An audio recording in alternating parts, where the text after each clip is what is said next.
Obrigado. Aleluia, glória a Deus. Cumprimento os irmãos na paz do nosso Senhor Jesus Cristo, amém? Me sinto alegre, honrado em poder estar com os irmãos aqui nessa noite. Gostaria de aproveitar que os irmãos estão em pé, pedir para que vocês abram as suas Bíblias comigo. No Evangelho segundo escreveu Lucas, Evangelho de Jesus Cristo, segundo escreveu Lucas, capítulo de número 10, do versículo de número 25 até o versículo de número 37. Nós vamos falar nessa noite, baseado naquilo que me foi proposto, pelo pastor, dessa série Ser Igreja, falarmos a respeito de ação social. Por que nos envolvermos? Essa é a pergunta. E com base nesse texto eu gostaria de trazer, pensar aqui alguns pontos que nos mostram o porquê nós nos envolvermos com ação social. Quantos encontraram, diga amém. Os que não encontraram, está sendo projetado aqui. A palavra do Senhor nos diz assim: e eis que certo homem, intérprete da lei, se levantou com o objetivo de pôr Jesus à prova e lhe perguntou: mestre, que farei para herdar a vida eterna? Então Jesus perguntou: o que está escrito na lei? Como você a entende? A isso ele respondeu: ame o Senhor, o seu Deus, de todo o seu coração, de toda a sua alma, com todas as suas forças e todo o seu entendimento. E ame o seu próximo como você ama a si mesmo. Então Jesus lhes disse: você respondeu corretamente. Faça isto e viverá. Mas ele, querendo justificar-se, perguntou a Jesus: quem é o meu próximo? E Jesus prosseguiu dizendo: um homem descia de Jerusalém para Jericó e caiu nas mãos de alguns ladrões. Estes, depois de lhe tirar a roupa e lhe causar muitos ferimentos, retiraram-se, deixando-o semi-morto. Por casualidade, um sacerdote estava descendo por aquele mesmo caminho, e vendo aquele homem, passou de largo. De igual modo, um levita descia por aquele lugar, e vendo-o, passou de largo.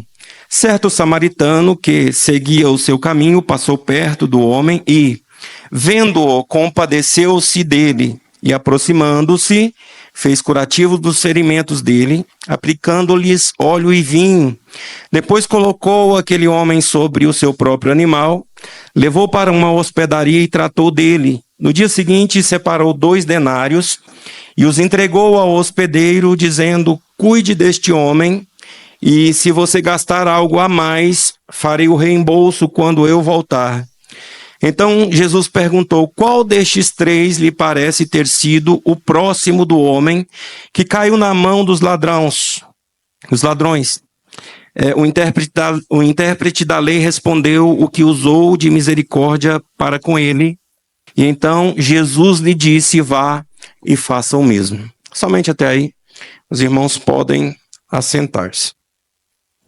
Amados, hoje nós estaremos falando subordinados a esse tema, Somos de fato a igreja de Cristo Jesus sobre a face da terra, e não só a igreja institucional, mas nós somos a igreja dentro da igreja. Eu creio nisso, eu acredito que eu faço parte dessa igreja, de uma igreja que está dentro de várias igrejas sobre a face da terra e que compõem o corpo de Cristo nesse mundo. Quando a gente fala a respeito de ações sociais, a gente precisa então ter uma dimensão a respeito de qual problema social que nós enfrentamos. Quando a gente observa a nossa realidade próxima, a nossa cidade, o nosso estado e o nosso país num todo, vamos ver que há um índice muito alto ainda de pessoas que carecem de ajuda, de pessoas que precisam de que alguma obra social seja feita para que elas saiam de determinadas situações. No nosso município, por exemplo, há uma grande quantidade de pessoas com estado de vulnerabilidade social, morando em situações precárias, vivendo em uma situação extremamente difícil, e outros morando em rua. Mas diante de toda essa realidade social, entendendo que 3 grupos, pelo menos, compõem a sociedade num todo, que é a família, que é o menor grupo componente de uma sociedade, a igreja e o Estado. Às vezes a gente se pergunta por que é que as coisas não estão fluindo, por que não está acontecendo. E qual de fato é a nossa parcela de responsabilidade, tanto como família, como também sendo igreja, porque como Estado nós não podemos fazer nada porque não está sob o nosso controle. Mas como igreja, por que muitas coisas não têm acontecido, por que muitas coisas não têm sido feitas, já que o cenário que nós vivemos também, o cenário religioso, é de uma grande proporção de pessoas que se dizem cristãos. Uma pesquisa, né, da Global Religion de 2023 diz que 89% dos brasileiros acreditam em uma divindade, ou seja, de alguma forma eles acreditam na existência de um Deus. E 70% acreditam no Deus da Bíblia, ou seja, cerca de 70% dos brasileiros são cristãos. Quando a gente parte aqui para a nossa cidade, né, no Instituto Cerrado, Instituto de Pesquisa, diz que 44% dos anapolinos são católicos e 41,88% são evangélicos. Cerca, então, de 86% da cidade é cristã. Então, é um número muito alto de pessoas que se dizem igreja. E precisamos chamar para nós, então, parte dessa responsabilidade, até porque, além de ser uma ordenança bíblica, nós adentrarmos a realidade do outro e tentarmos mudar a situação do outro, de amarmos o nosso próximo, também é uma responsabilidade social em Constituição. Até porque nós recebemos na imunidade tributária como igreja, justamente porque se espera, né, a parte estatal espera que a igreja contribua significativamente, de alguma forma, com ações sociais, que de alguma forma a igreja influencie no meio em que ela vive, transformando a sociedade. Nós sabemos que, em parte, nós conseguimos alcançar esse objetivo quando nós tiramos pessoas do estado deplorável de pecado, onde às vezes elas estão envolvidas em vícios, escravizadas por inúmeros problemas, e fazemos sim, através da palavra do Senhor, essa parte que também é uma parte social. Mas quanto à parte onde nós devemos dispor de recursos e alcançar pessoas cuidando não só de uma parte espiritual, mas da parte material, será que de fato nós temos nos envolvido? Porque é uma realidade, há uma necessidade, e o que é que nós temos feito? Recentemente, né, o Mateus mandou num grupo que a gente participa algo que algumas igrejas estão fazendo, e isso nos anima a observar que existem pessoas que estão trabalhando nessa área. Eu vi recentemente também uma matéria da Igreja da Lagoinha, grupos, né, de pequenas, das células, né, que compõem a igreja. A partir dessas células, obras sociais, inúmeras delas, cerca de 240 trabalhos sociais estão sendo desenvolvidos em Belo Horizonte a partir da igreja. A igreja vem fazendo esses trabalhos sociais. Um dos trabalhos sociais que me chamou a atenção foi um trabalho que parece ser muito simples e que não dispõe de recurso financeiro, que é um grupo de jovens de uma célula que eles saem pela comunidade e eles visitam e começam a entender a realidade de cada uma das pessoas da sociedade. E quando eles percebem que há pessoas que não conseguem cuidar da própria casa e às vezes de se cuidar de si mesmo, então eles mobilizam o grupo e vão na casa, fazem a limpeza da casa, cuida da higienização da pessoa, da casa, do imóvel que a pessoa vive, né? E nisso eles estão dispondo de um trabalho importante, estão fazendo algo importante. Porque muitas vezes a gente olha para os trabalhos que precisam ser feitos e a gente olha para si mesmo e diz o seguinte: olha, eu precisaria abrir uma grande ONG para isso. E eu não tenho possibilidade de começar um trabalho desse. Mas existem inúmeros trabalhos dentro da nossa cidade que precisam de pessoas voluntárias para trabalhar. Às vezes não está faltando pessoas que iniciam um trabalho, mas em muitos trabalhos já iniciados, às vezes está faltando eu e você, né, com a nossa mão de obra, com o nosso trabalho voluntário para fazer alguma coisa.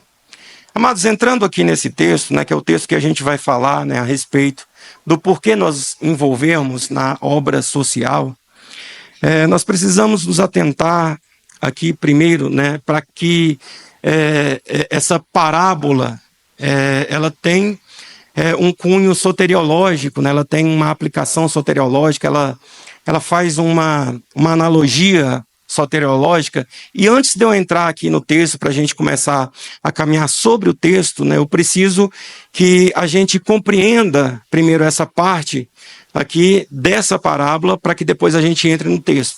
Observe que a parábola que Jesus conta, ele fala que certo homem, ele desce de Jerusalém para Jericó. E nessa trajetória onde ele está descendo de Jerusalém para Jericó, ele encontra-se então uma surpresa desagradável pelo caminho, que são ladrões que o roubam, o maltratam, violentam o seu corpo e deixam ele no estado de meio morto, né? No texto que nós lemos, semi-morto, ou seja, quase morto. Alguém quase morto é alguém que não está vivo e nem está morto. Spurgeon diz que a pior qualidade de crente dentro da igreja é aquele que é semi-salvo. Ele está quase salvo, ele é quase um eleito, ele é quase um santo, mas ele não é totalmente um santo. Então esse homem, ele está quase morto. Olhando para a realidade soteriológica, né, a história do homem, a história da humanidade, nós percebemos que da mesma forma, o homem ele desceu de Jerusalém para Jericó. Jericó, nessa analogia, ela representa o lugar de maldição e Jerusalém o lugar de bênção. O homem ele foi colocado por Deus no lugar de bênção, mas ele começa então a descer para um lugar de maldição, porque Jerusalém é o lugar onde Deus determina a bênção. Quando o templo foi construído em Jerusalém, houve uma oração por parte de Salomão e por parte dos sacerdotes, e pediram que quando fosse feita uma oração daquele lugar, que o Senhor atendesse. Então, o Senhor responde à oração e diz: olha, se o meu povo, que se chama pelo meu nome, orar, se humilhar, buscar a minha face e converter os teus maus caminhos, então eu ouvirei, né, sararei a sua terra, perdoarei os seus pecados, eu virei e atenderei às suas súplicas. Então, aquele lugar representava um lugar de bênção.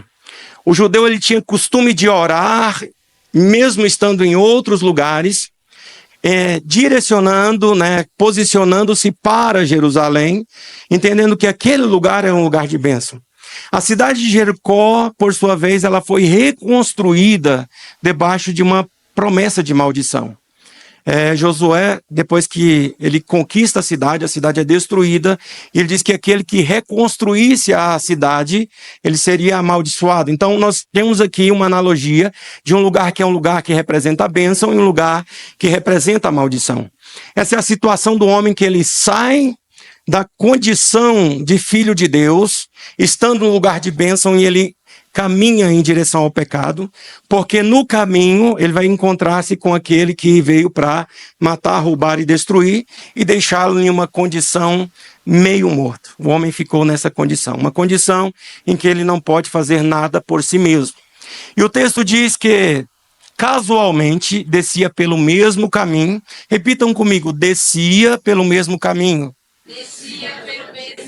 Um certo sacerdote, ou seja, ele fazia o mesmo trajeto, saindo do lugar da bênção também para o lugar de maldição. Alguém que desce pelo mesmo caminho não tem condições de ajudar aquele que está caído no caminho. Então, esse sacerdote, ele representa a religião.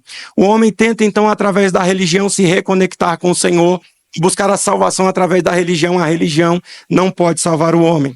Mas o texto também diz que ocasionalmente, do mesmo modo, descia pelo mesmo caminho um levita. O levita é aquele que é da tribo de Levi, mas que nos dias de Davi, né, foi considerado aqueles como responsáveis pela adoração ao templo, mas são aqueles que são guardiões da lei, são responsáveis pela lei. Então a lei, também o homem busca na lei tentar encontrar a salvação, mas a lei também não pode salvar o homem. Entenda que Romanos capítulo de número 7, o apóstolo Paulo, ele vai trazer exatamente essa verdade.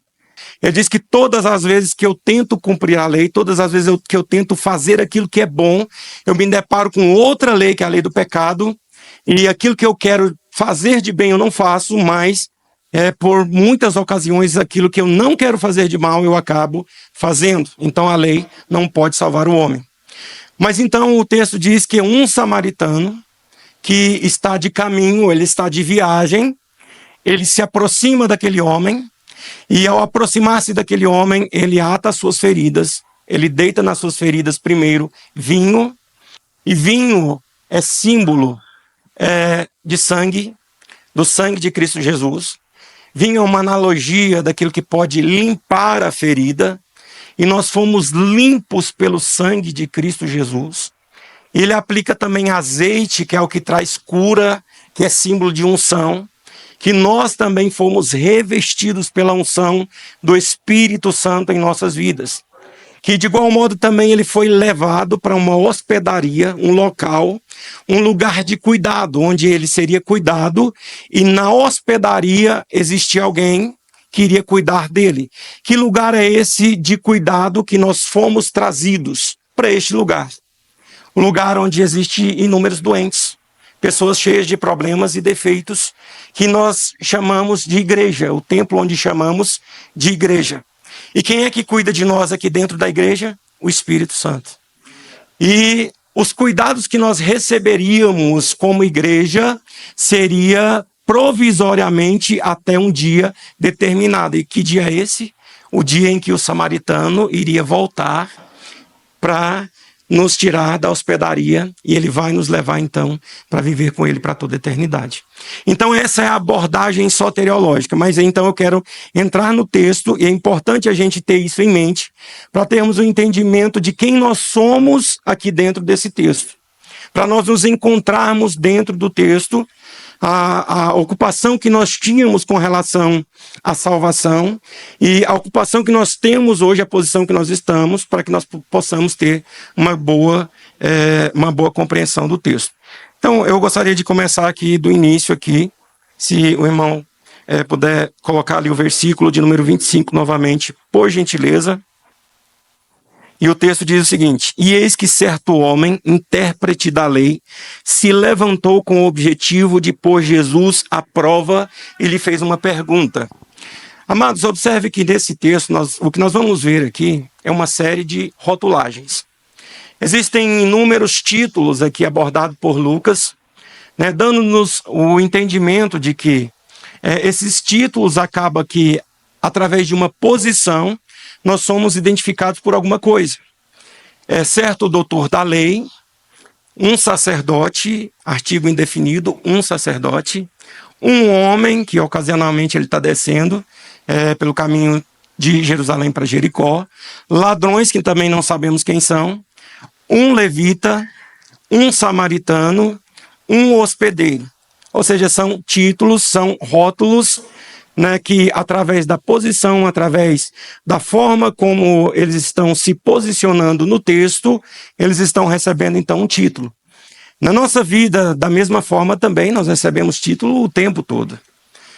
Dentro da igreja, quando estamos assentados para ouvir a palavra de Deus, nós somos ouvintes.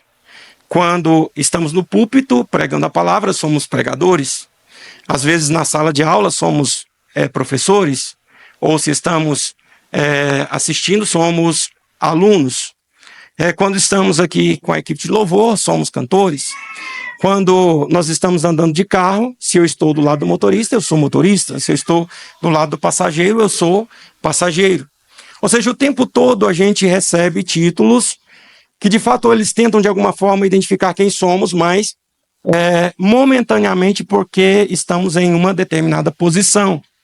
Mas o que de fato evidencia a nossa identidade ou quem somos está, na maioria, não na posição que ocupamos, mas é o que nós fazemos, as obras que nós realizamos.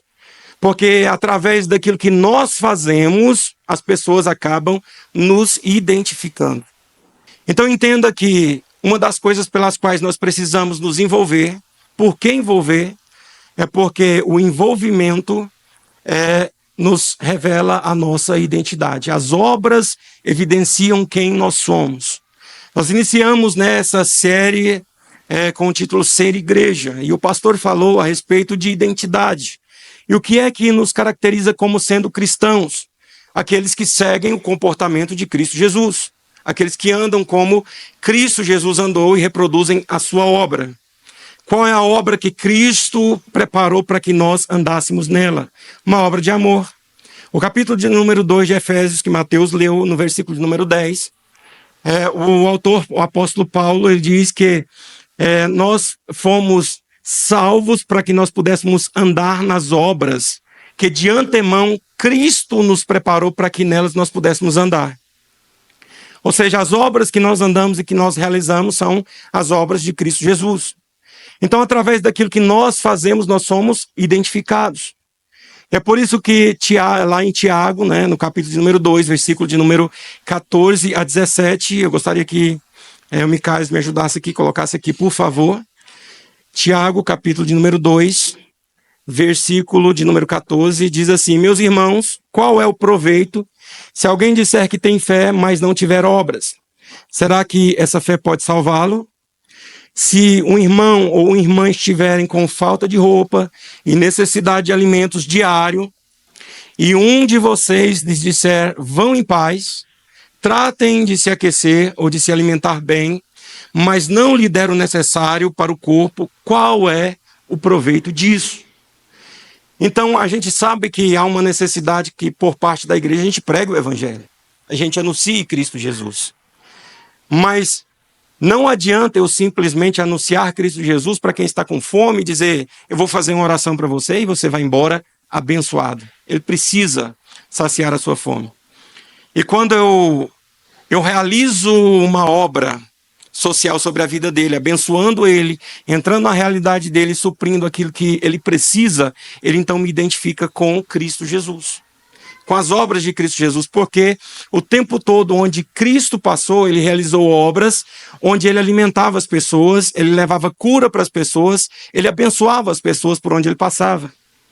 Quando ele está no final de uma tarde, depois de pregar um sermão, eu acredito que inúmeras pessoas ali ouvindo aquele sermão ficaram extasiadas com o ensinamento de Cristo Jesus, mas já é tarde, as pessoas estavam com fome e os discípulos disseram, olha, agora despede as pessoas para que eles vão para suas casas, para suas aldeias, comprem o alimento para que eles possam comer. Com fome, não. Ele pergunta, o que é que nós temos aqui para alimentar essas pessoas? E Jesus, de alguma forma, ele vai providenciar alimento e suprir a necessidade básica daquele momento.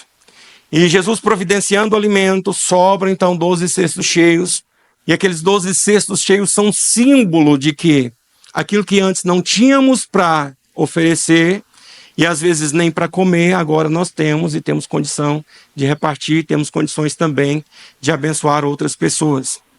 Então as obras que nós realizamos identificam de fato quem somos.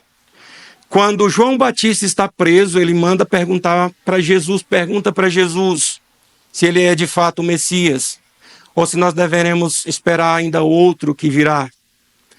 E o que é que Jesus manda dizer para João? Jesus não manda dizer para João, não, diz para ele que realmente eu sou. As minhas palavras bastam. Mas Jesus diz para os discípulos dizerem para João, olha, fala para ele das obras que estão sendo realizadas. Os surdos estão ouvindo, os cegos estão enxergando, o evangelho está sendo anunciado aos pobres, as pessoas estão sendo libertas, endemoniados libertos. Ou seja, as obras que identificam o Messias estão acontecendo. Agora, de igual modo, será que as obras que nos identificam como igreja estão acontecendo? Então esse homem, ele quer identificar, ele quer perguntar para Jesus, algumas coisas, e ele se aproxima de Jesus, um certo doutor da lei. Não se sabe quem é esse doutor da lei, mas o intérprete da lei. Ele se aproxima de Jesus e o texto diz que ele perguntou, mestre, o que eu farei para herdar a vida eterna? Observe a pergunta desse homem.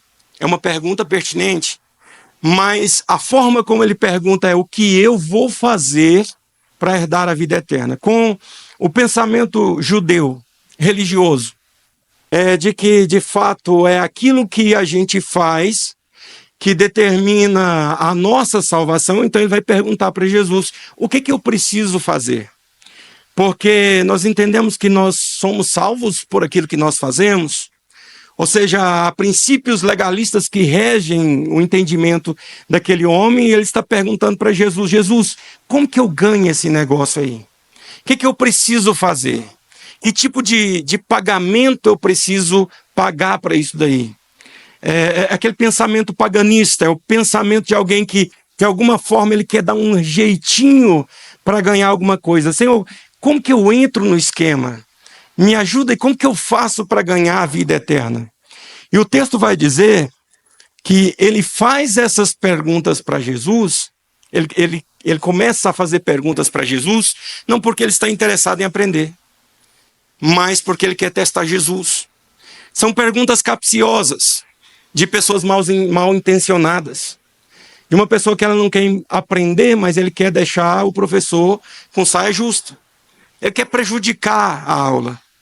Ele está vendo Jesus ensinando, né? Jesus vem ensinando uma multidão que acabou de voltar de uma grande missão.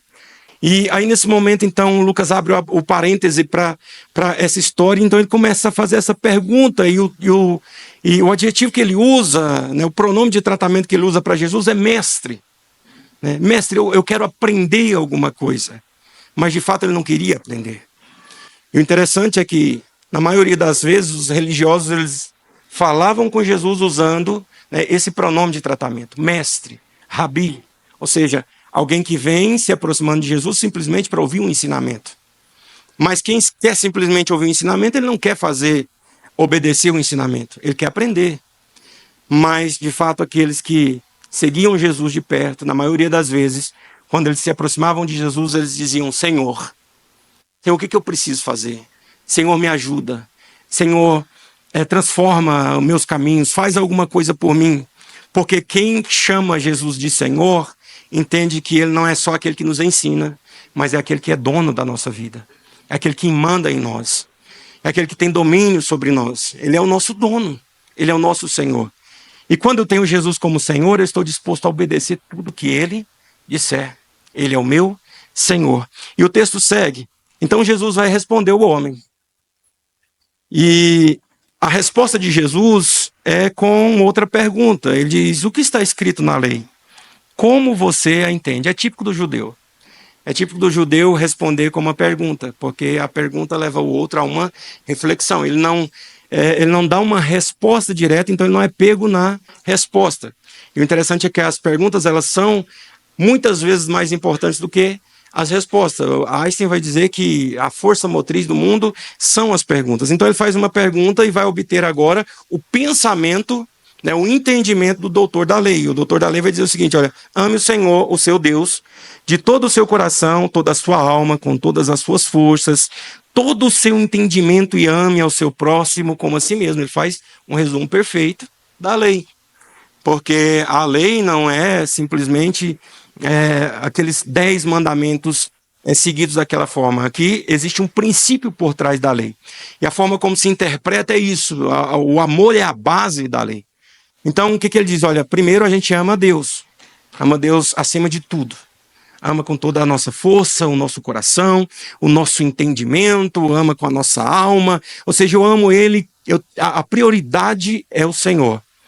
E, em segundo lugar, eu amo o meu próximo como eu amo a mim mesmo. Aí Jesus diz o seguinte, olha, perfeitamente. Você está sabendo tudo.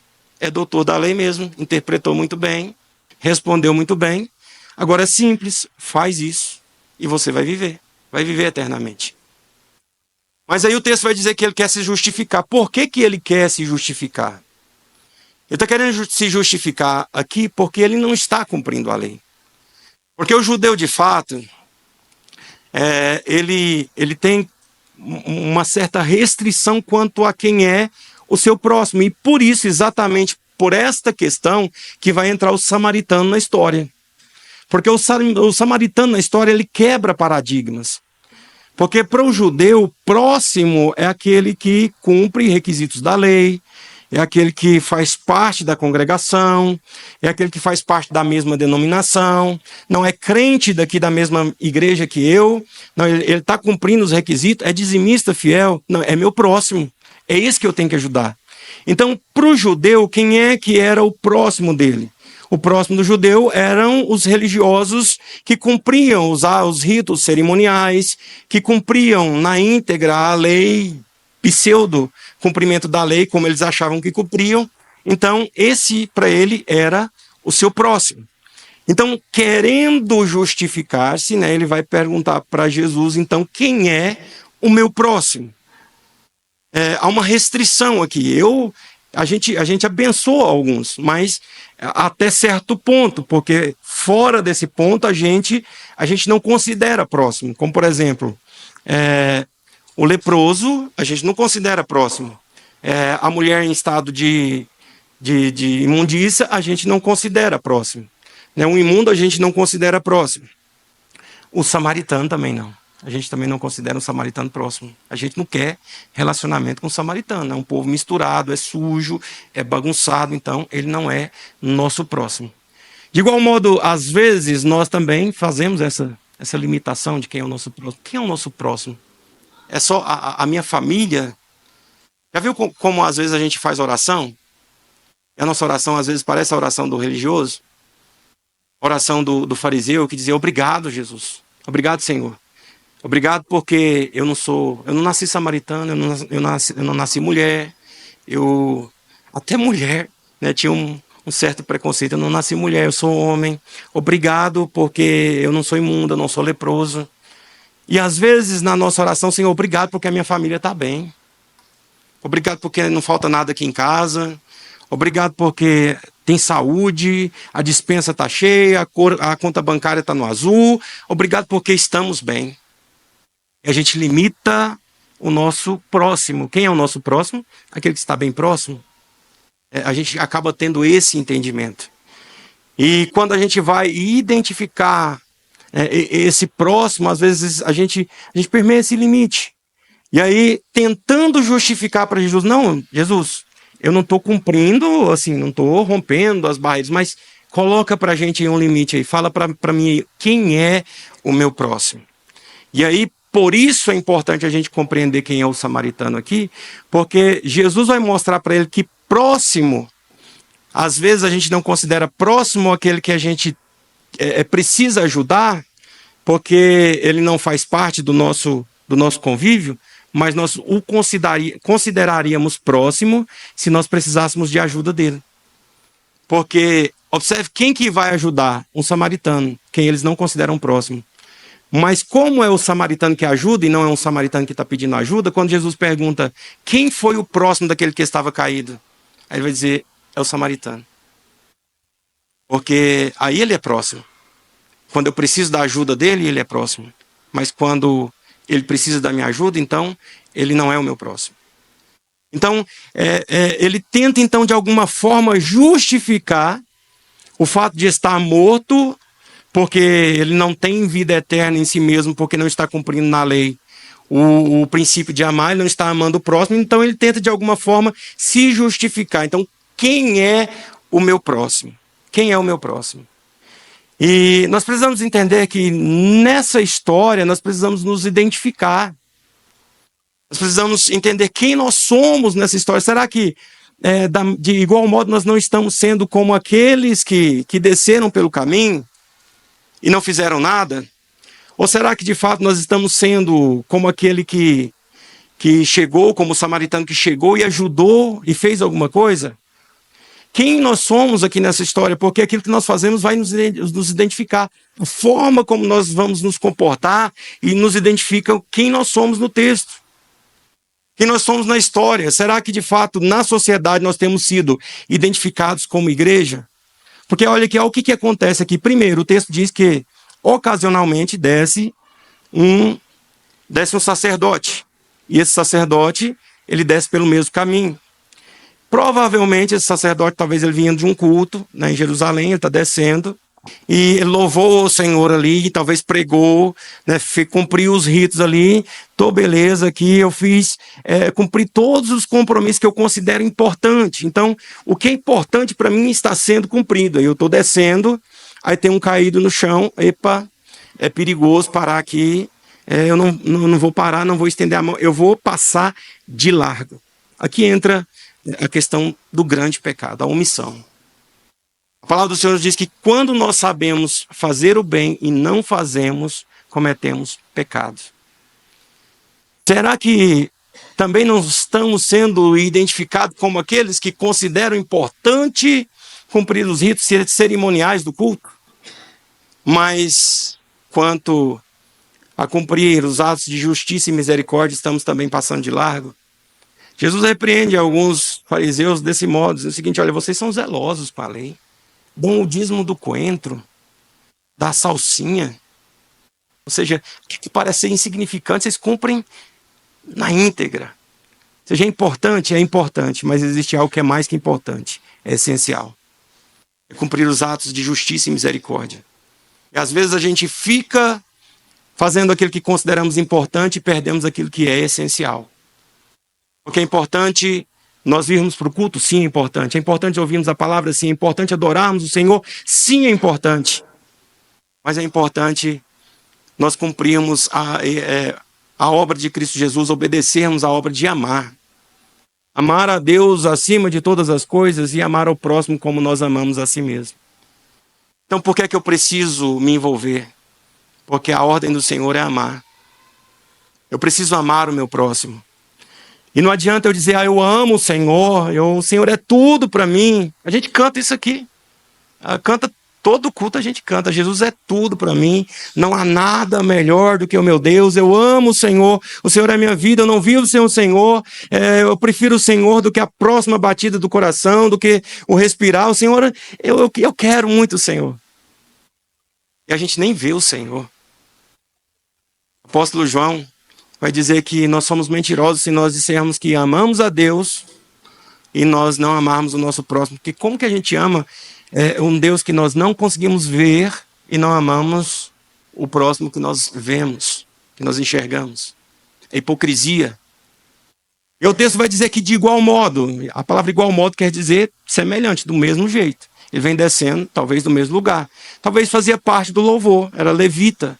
E os levitas, naquele tempo, eram pessoas que eram encarregadas de serviços da casa e também do louvor.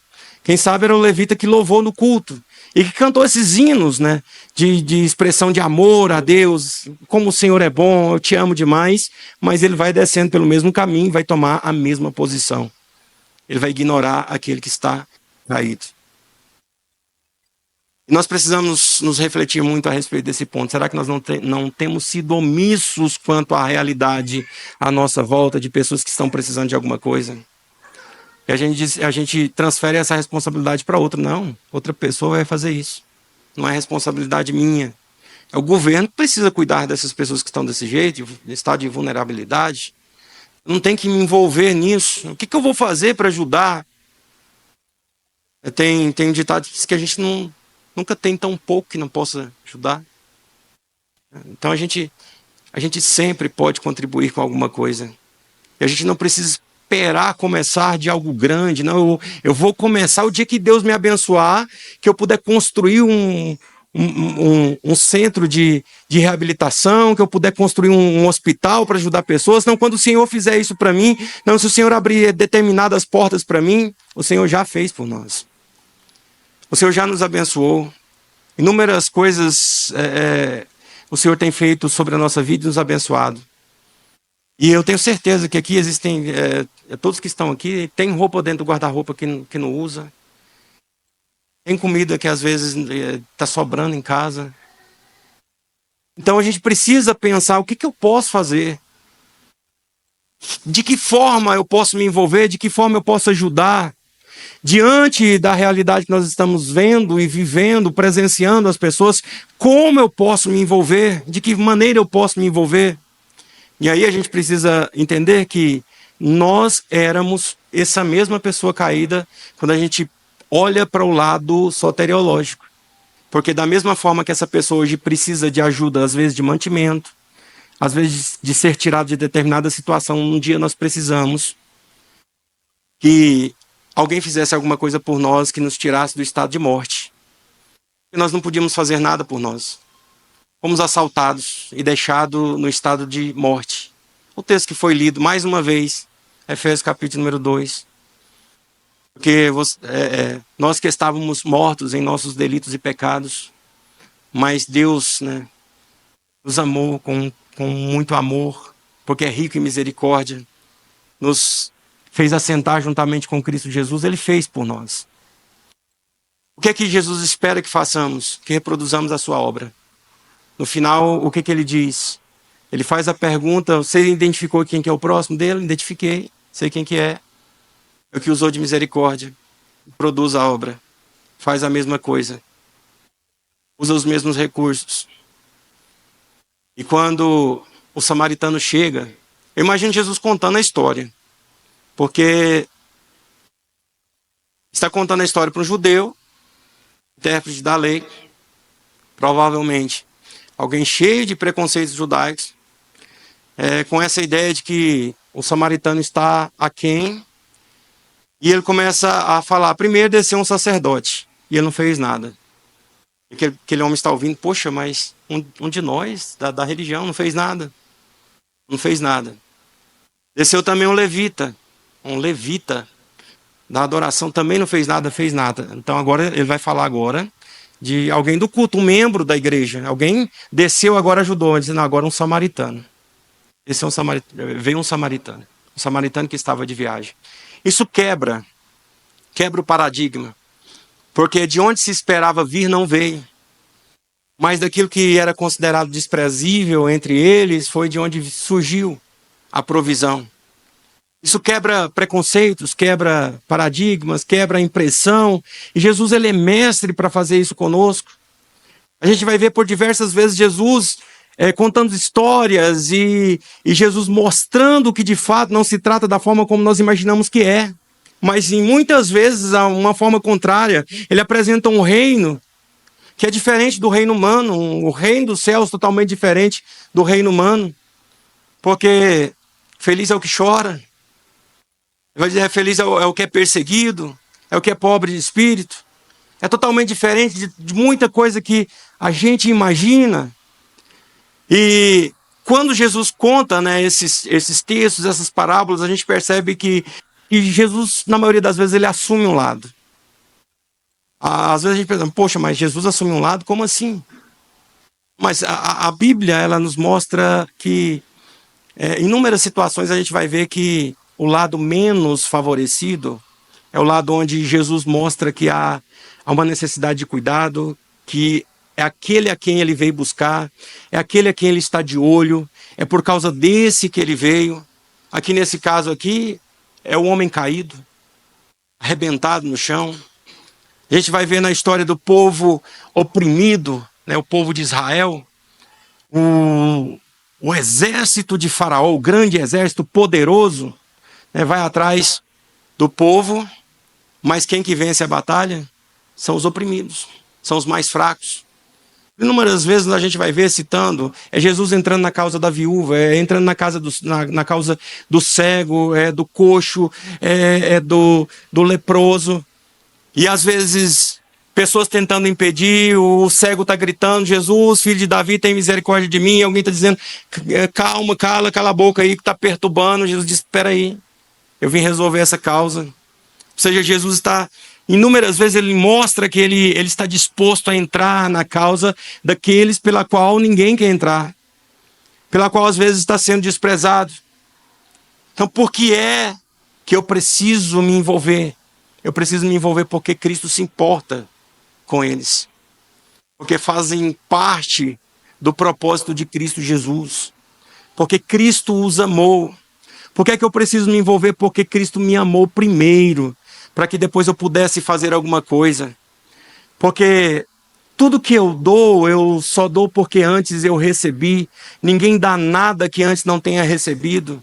Todas as bênçãos que nós temos na nossa vida, nós temos porque Deus nos deu, porque Deus nos abençoou, Porque eu preciso me envolver, porque Cristo Jesus nos ordenou a fazer, a reproduzir essa obra.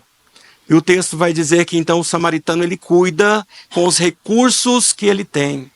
De que maneira eu vou cuidar? De que maneira eu vou agir? Com o recurso que eu tenho. Aquilo que me foi entregue à mão. Se é vinho, se é azeite, é isso que eu vou usar. Mas eu vou cuidar de modo integral. Eu não vou simplesmente levá-lo para a hospedaria e dizer, está aí na hospedaria.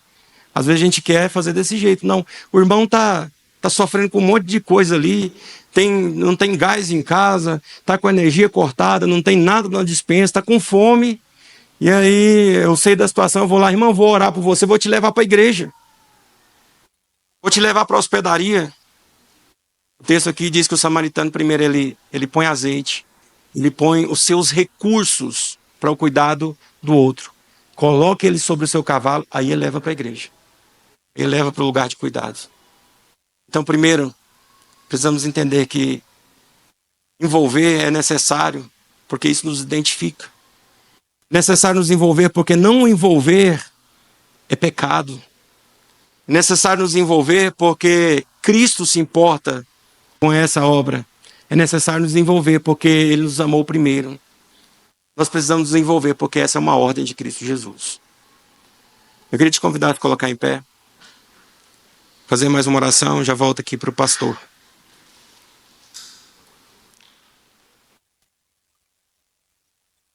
Senhor Deus, Pai, em nome de Cristo Jesus, neste momento, Pai, nós oramos mais uma vez, Pai. Buscamos a Tua face, o entendimento do Senhor. Pedimos ao Senhor, meu Deus, que o Senhor desperte em nós, meu Deus, todos os dias o desejo, Pai, de adentrarmos a realidade do outro, Pai, de termos empatia pelo outro, Senhor. E não simplesmente passarmos de lado, Senhor.